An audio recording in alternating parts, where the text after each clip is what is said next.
I just got back from a nice leisurely drive in this 1987 Porsche 911 Cabriolet. It's a great car. Bought it a couple months ago, probably 8, 9 months ago now, and I haven't driven it much, and it hasn't been on the channel much because it has a known engine problem. When I bought the car, I discovered that one of the cylinders, number 5, was dead. It's got no compression or no seal in cylinder number 5. So today we're going to pull the engine, do the diagnostic, find out what's wrong with the engine. Besides disconnecting the battery, one of the first things I do is come in the interior and take apart the transcoupler and the speedometer connections. And these are the new seats, by the way. Looking great.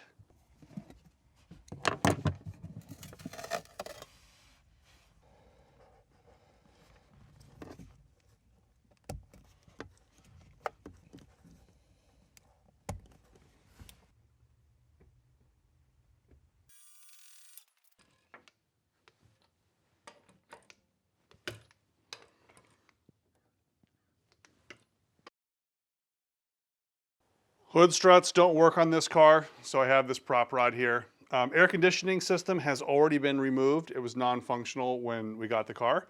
So that's been taken off.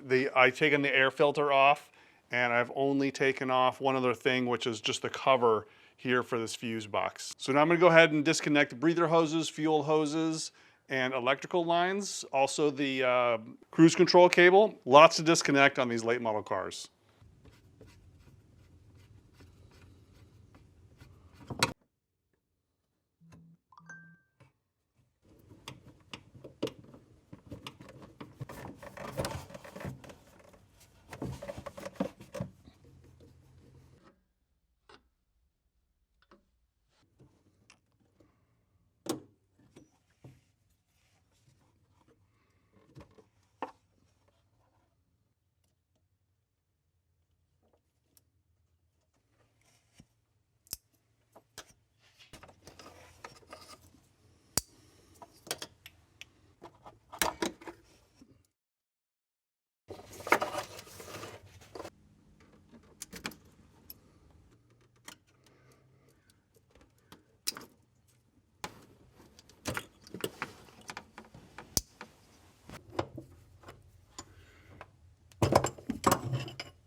That cruise control cable is difficult to remove. So what I did is I tied the throttle open, or mostly open, with this rope here.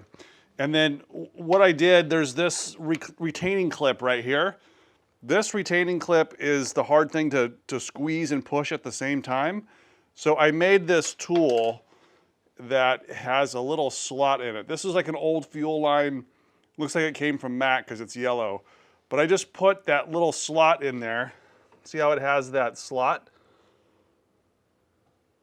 So basically that allows me to, slide the cable through the slot, and then this will compress those little tangs and push at the same time. So that's how I got that off. That just pushes and squeezes at the same time.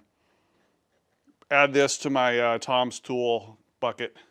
Fuel lines disconnected, the brake booster hose, the ignition wire, and I probably didn't need to take these off, but I did anyways. I have the 14-pin connector removed. I have the O2 sensor removed. All these sensor lines for the crank position and speed sensors and cylinder head temperatures. Behind there, I have the fuel injector connector disconnected. That's a 4-pin connector. I have all the breather hoses disconnected. The cruise cable disconnected. That heater duct is removed. That's basically just to get access to the things behind it, but I'll leave it off for now. The ground wire is disconnected. Over here, of course, the AC compressor is disconnected. I have it disconnected from the lines as well. The connector for the AC disconnect. The oil breather lines and the emissions line that comes up here to that little diaphragm. There's some vents that go on the back. There's a hose that goes right there. That's been disconnected. I believe everything here has been done.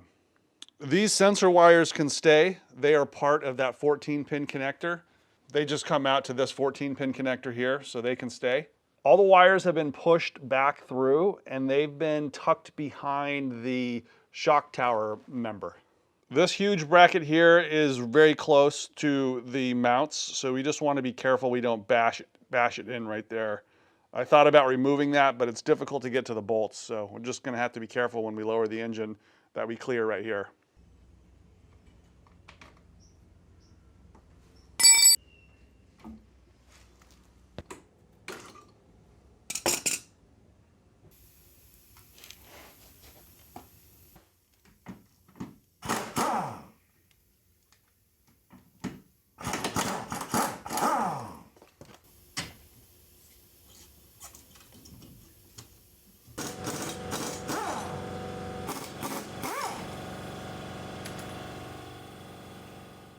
Just pull the boot back here to access the shift linkage. It's decoupled. Got to take the bolt all the way out. Those speedometer wires have been pushed through the bulkhead here, so they're just hanging out. And this ground strap's also been removed.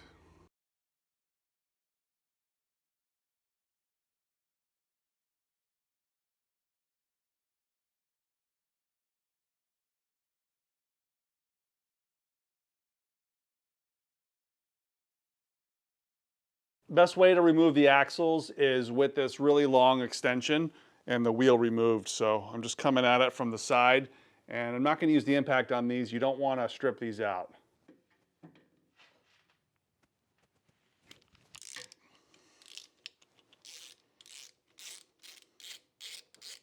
There's our bare axle flange.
All right, the axles are supported.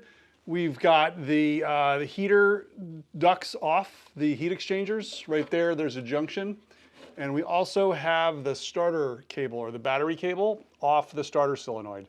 This side we have the throttle linkage removed, and we also have the hydraulic line for the clutch cylinder. I removed it. Some people remove the entire cylinder up there, but it's really hard to get to the bolts, so I just broke the hydraulic line. This will need to get re-bled when we put it back together, but I've done that before. It's kind of a hassle, but I think I know how to do it now. This is not a flare nut tool, but it is a crow's foot. That's what I use to remove that hydraulic line. This is 14 millimeters, little stubby ratchet. Was able to get in there and at least break it loose and then turn the rest by hand. I tried to fit this wrench in there, which is the flare nut style for hydraulic lines. It was just too awkward to get it to grab on there, so I felt like I had a better grip on it with just this open-ended guy. This is my landing pad, so to speak, and there's two separate pads so I can adjust the height to whatever it needs to be to get the angle of the engine just right so everything clears. So I'm going to lower the car down now, put some weight on the engine and transaxle, then I'll loosen those bolts that hold it in the car. There's only 4.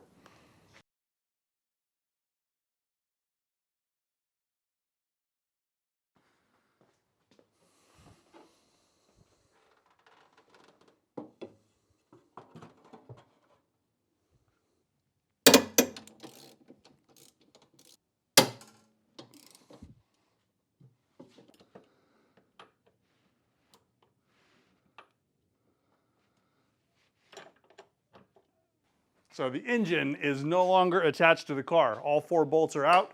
So we're going to inch the car up and we should be left with an engine. We just got to monitor the clearances, make sure nothing's rubbing or scratching or breaking as we lift it. But most of the weight is on the rear dolly, so you can see how it's rocking like that.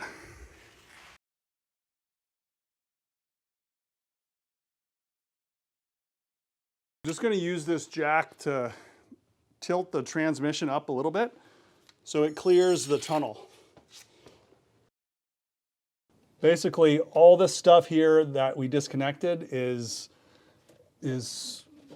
clear. Nothing's in the way. This belongs to the engine. These hoses are loose.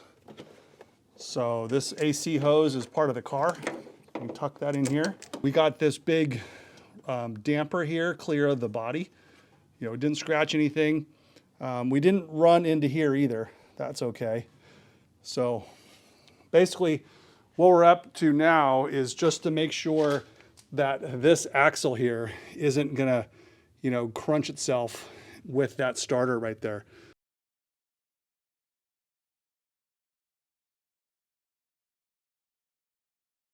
And that's it. This is the G50 3.2 combo. Highly sought after combo. Here's the engine bay. Obviously missing that sound pad. It's always been missing that.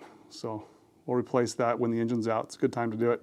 See some grease from the axle just kind of rubbed against this.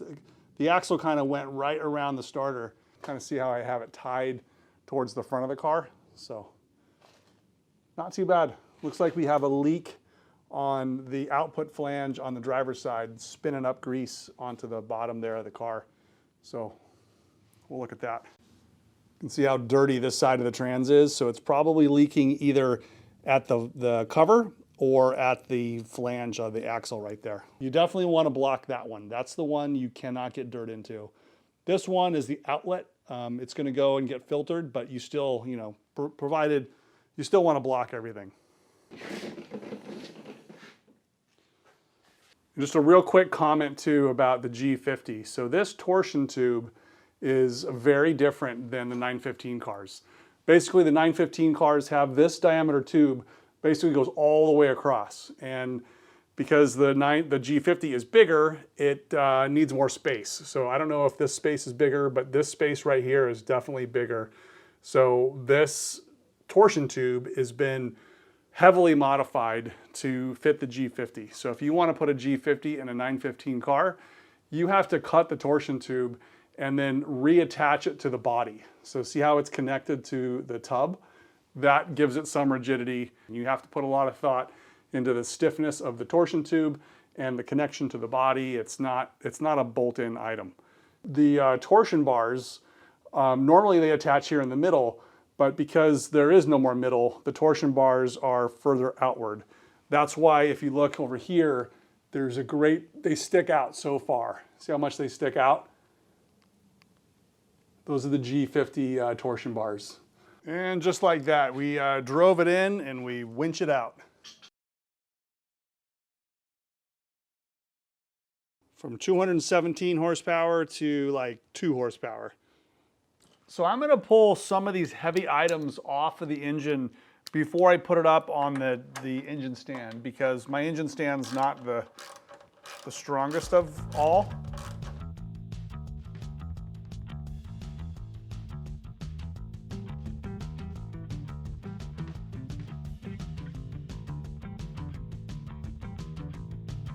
So when something like that's about to break, we work it tighter, looser, tighter.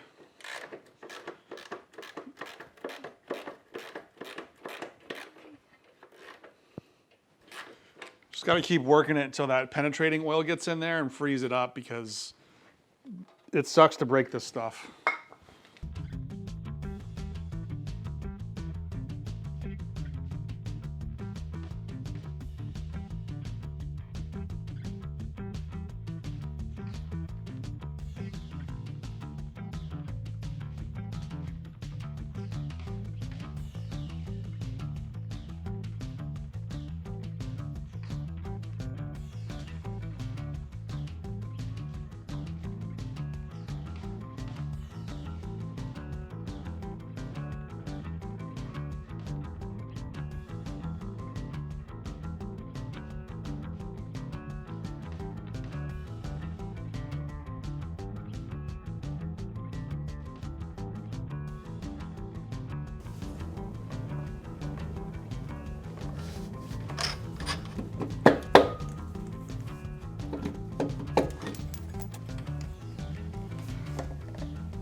This ball socket has a little retaining clip on it, so we want to keep that together.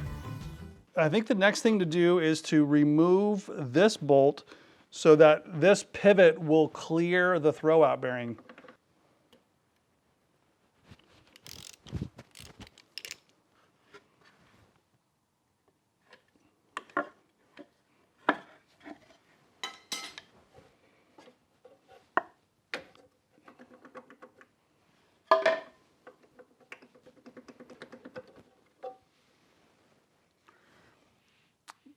This really needed to be greased. So this pin looks like it's trashed.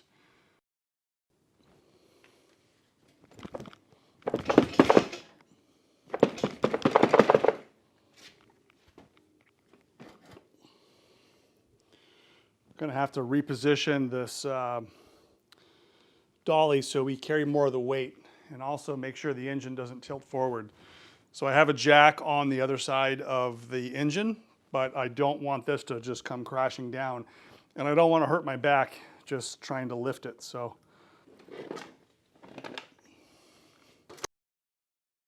this is one of the main fuel lines, dated February 9th, 1986. Or it could be the other way around, but I know this is 1986. So this car is at 87. So these are the original fuel lines, which is no. This is not good.